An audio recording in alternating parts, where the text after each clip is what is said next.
Hey guys, and welcome to my channel. Today we're going to be doing Payday Budget 3 of October 2022.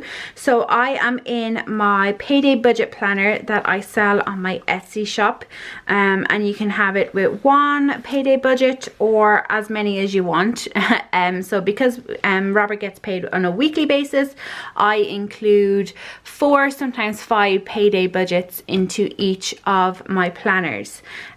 So you get your monthly view calendar, you get your payday budgets, you get some spending trackers, at the back you get some weekly check-ins, and at the final page you get a savings challenge for 60 euros or pounds or dollars or whatever it is. So we're going to jump in and we're going to do Payday Budget 3. So what I'm going to do is make sure first of all I'm on the right budget. I am. And take this guy out, pop him up there, and then zoom you in.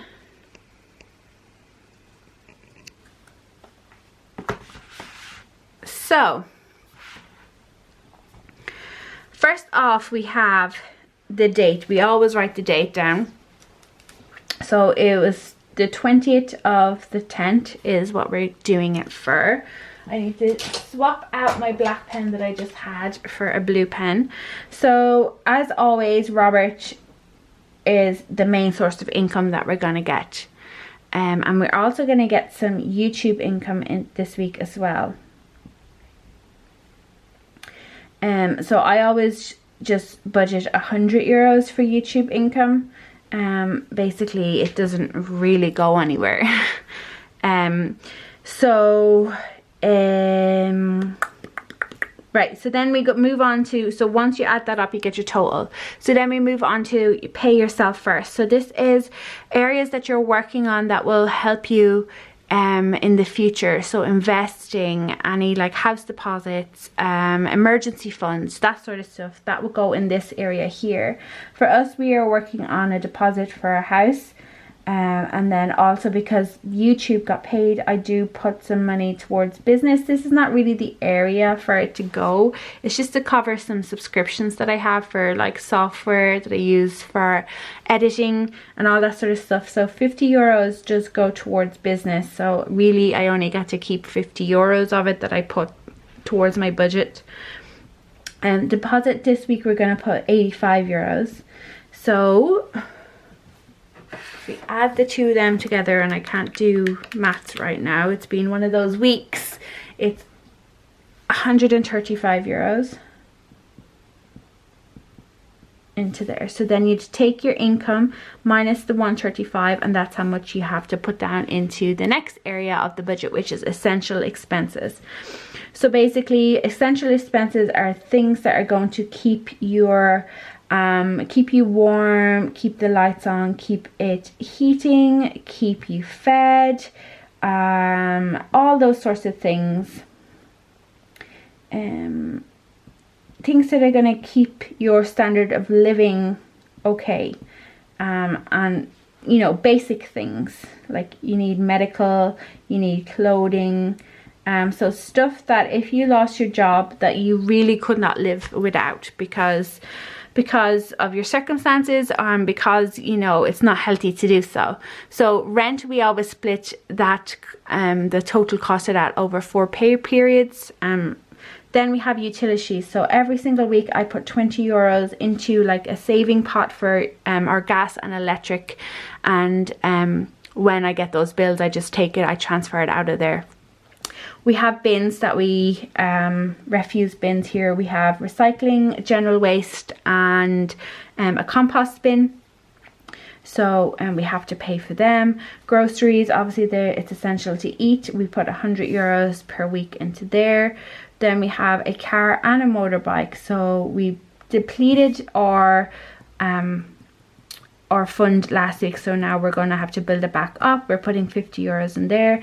Medical, I always just keep putting 10 euros each week into medical, because that's an area we don't have medical insurance, so you know, it's an area that gets used quite often. And then clothing, whilst you know, if you lost your job, you probably wouldn't be buying new clothes, but they are essential to living, to keep you warm, to keep you clean, to keep you hygienic, all those sorts of things. So that's why it's in my essential expenses. So then you'd add up the total of that. You take what's remaining here from the total of the essentials, and you get what's remaining for the rest of your budget.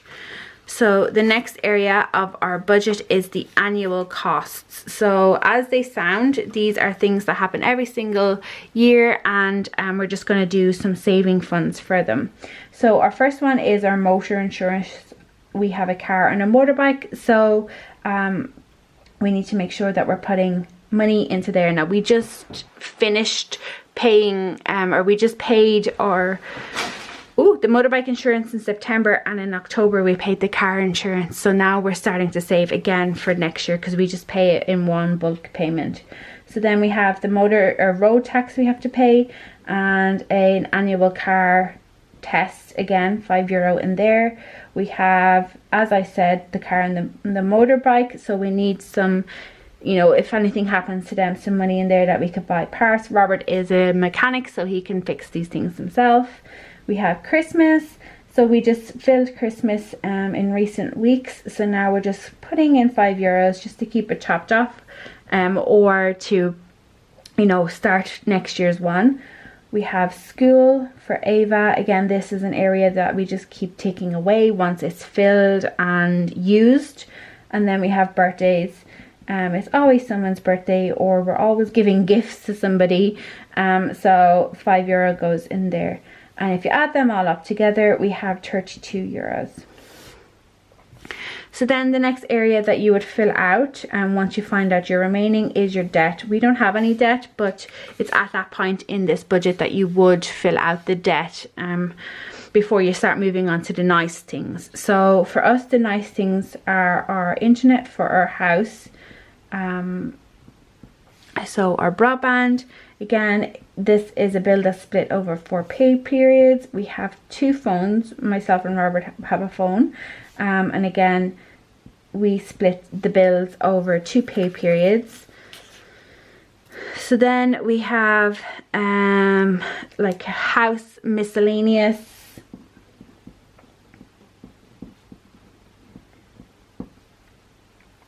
So we're putting €10 towards them. Myself and Robert takes some money to usually just to eat out lunch.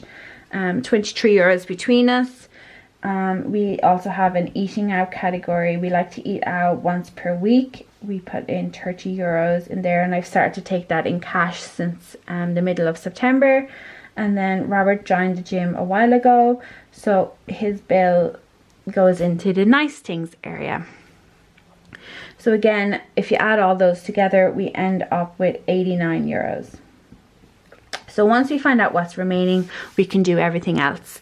So for us, everything else is always our savings challenges. So first one we do is swimming. Every single week we put €15 towards our scratch and save challenge card.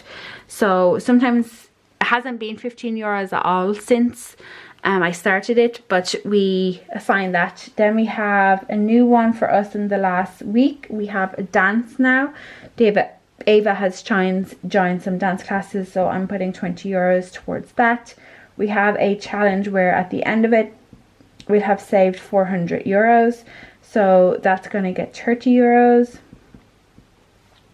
We have glasses. And because at some stage Ava will need new glasses, €5.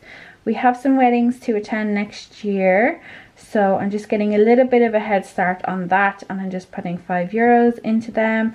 And then our holiday for next year has been booked, so now we just need to save the spending money, and we're doing 15. So all of those together are €90, and then we should have either 0 remaining, or if there is an amount remaining, and I haven't included €50 from YouTube because I actually just remembered that we're getting YouTube payment probably tomorrow. We'll go towards a buffer, or I'll kind of, you know, during the week we'll kind of come back to this budget and, you know, assign that money to go somewhere else depending on how it's going for the week. So that's how it is. If you are in the unfortunate event where you have to cut back some of your spending and because you find yourself in some kind of financial burden, what you would do with my budget, with my version of this budget, or my version of budgeting, should I say, is you start at the back. So all these challenges, if we found ourselves in a bit of a pickle and we needed some extra money, all these challenges will be the first to go. Then the nice things will be the first to go. And then hopefully at that stage, you will have enough money to do what you needed to do. But if you don't, it's always very, very important that you pay your minimum debt payments. So I would then start cutting some of the annual costs. So maybe let's say you're putting like 10 or 20 euros per week or something, you know, you could cut that down to half of it, or, you know, 2 euros just to keep yourself ticking over, that sort of thing. And then another thing that you would also do if you find yourself in those situations is look at your bills. So you're like your utility bill, your electric, your utility bills, your grocery, you start to cut away at some of them. You know, maybe you're putting 50 euros a month into clothing, and then you cut that down to 20 euros a month because you're like, actually I could survive, you know. So realistically, these bottom things would go. You always need to make your minimum debt payments, and then you kind of start looking at your bills and seeing, is there areas that you could ring up and get a better rate from them. You know, explain your situation. They may do something for you. You know, that's what I would do if we found ourselves in a situation where we had to cut back. I always start to look at my bills. That's always, and every single year for our utilities, for our broadband, for our phones, I always every single year go and see if I can get a better rate elsewhere if I'm out of contract with them, or, you know, contact them and see if there's anything that they can do, because, you know, you say that you're gonna leave. You know, people want your business or they don't, you know. So that's it. That is today's payday budget. Whoops. That is today's payday budget planner. That noise there, by the way, was an order coming in on Etsy. Payday budget planner. So next we're going to do is the cash envelope stuffing, as per we have just done out into our cash envelopes. So please do stay tuned for that. That will be the next video I have out. Thank you so much for watching. I will talk to you in the next video. Bye guys.